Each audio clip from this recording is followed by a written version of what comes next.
So I'm here today again with the lovely Miss Carolyn. How are you? Good. It's blessed to have you back, right? All the way from NorCal, right? That's right. All right, so quick recap on how you've been. I know you had a little bit of a flare-up of some lower back pain, right? Right, but I think that's part of my own issue. Like I said, I wasn't sleeping very well, and so then I wasn't doing the exercises that I was supposed to, because I was sleeping in instead of getting up. Right, I was sleeping in instead of doing my exercises in the morning, but I do feel like my neck is getting better, that it's improving. It still needs work, but it's improving since last time. Okay, excellent. And what would you say would be the biggest take-home as far as functional improvements? We really like to look towards function in your everyday life. Biggest functional improvements? Just, it's less stress in my neck, where before it was just constantly nagging at me, where I feel like that's releasing. And just my flexibility overall continues to improve. Okay, and what about the lower back pain? And has it limited you from doing things, or have you been able to function and do what you do? It's more of the muscles have tightened up, so for me not doing what I was supposed to be doing, I have to stretch more to get things moving, and usually after the first hour of waking up, then it's better. Okay, got it. So you need to exercise more, right, and do your homework. You also mentioned you were driving a lot more than usual. This past week, yes, I had 3 hours one way one night and 3 hours back the next day, a couple of trips to the airport, and then a 5-hour trip here. So all the way in LA. Correct. All right. Well, lots of driving. We're gonna get busy here. We just did a test, and we know what to do. We got to get back to those exercises, but here on the table, we've got to get her lower back moving, and we adjusted her thoracic spine, the mid-back already. We just checked and saw that she's got a weak right oblique here, so we're going to start working on this. I'm going to have you bend your knees. We're going to do an origin insertion onto her lower ribs, and get this muscle firing again, so just breathe nice and deep. Super fun, right? Bringing back the memories.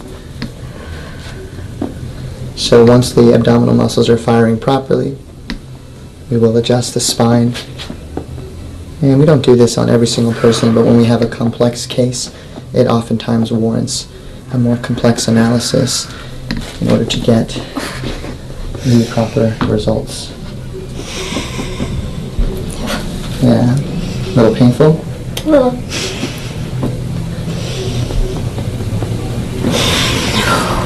Okay. And what we're going to do is we're going to hold the legs up.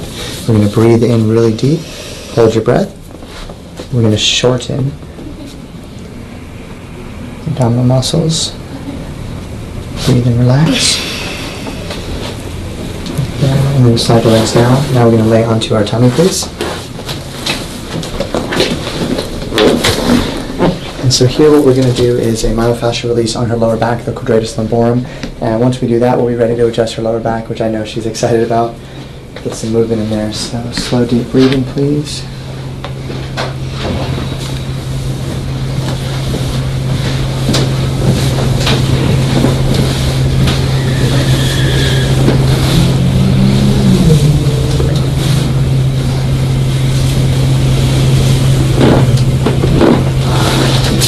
Beautiful. Can I just reference a set of her films? Beautiful. Hips relaxed. And for anybody that's just watching this video and maybe hasn't seen the other videos we've done of Carolyn, you can see there's a scar here in her lower back. She had a spinal surgery how many years ago, Carolyn? Oh, geez, like 4 years ago? 4 years ago, and she has several vertebrae fused with 4 screws, big screws about that big, going into the vertebrae, into holding the L5, because she had a problem where the vertebrae slips forward. So we're just going to check. I can definitely feel where she's out of alignment. We've also got x-rays to confirm that. And we're going to have her start out on her right side, please. So if you would lay this way. Thank you, Ms. Carolyn. Well, 4 years ago for the second surgery. That's right. That's right, when they had to make a change, right? Yes. We have our hands here. It's good to heal, isn't it? It is. Slow, deep breath in, all the way out. With Carolyn, what we're going to do here, we're adjusting her L3. This is above, where the surgery is, above the hardware. And there's different ways to adjust. There's ways where our hand would cross the spine. There's ways where our hand goes like this. There's different types of pelvic adjustments, even where the sacrum and the tailbone meet. But we're going to be here and her hand's going to be like this. This is very important with specificity. She's already breathing perfectly, shoulders relaxed. And even put a little more on her shoulders like so. Breathe in and out.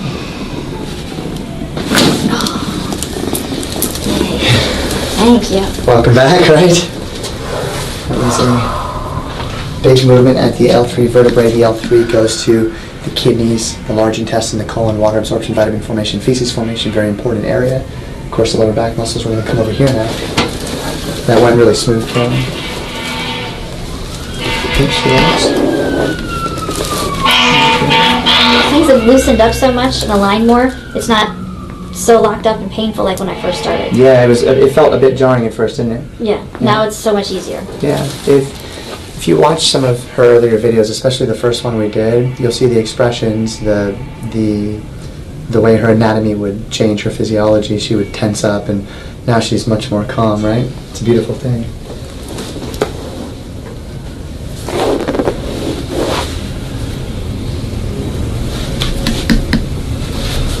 A little closer, actually, right there. Hips relaxed. And there we go, just like that.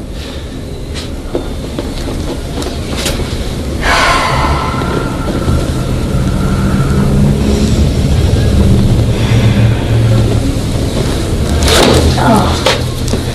Wow. I've been waiting for that one. Oh. Yeah. And that was a big movement, although it was a little less than, let's say, some of the movements we've had. You could tell it was really tight. Yeah. So I could tell she really needed to be here for her alignment. Spine has to move, doesn't it? It does.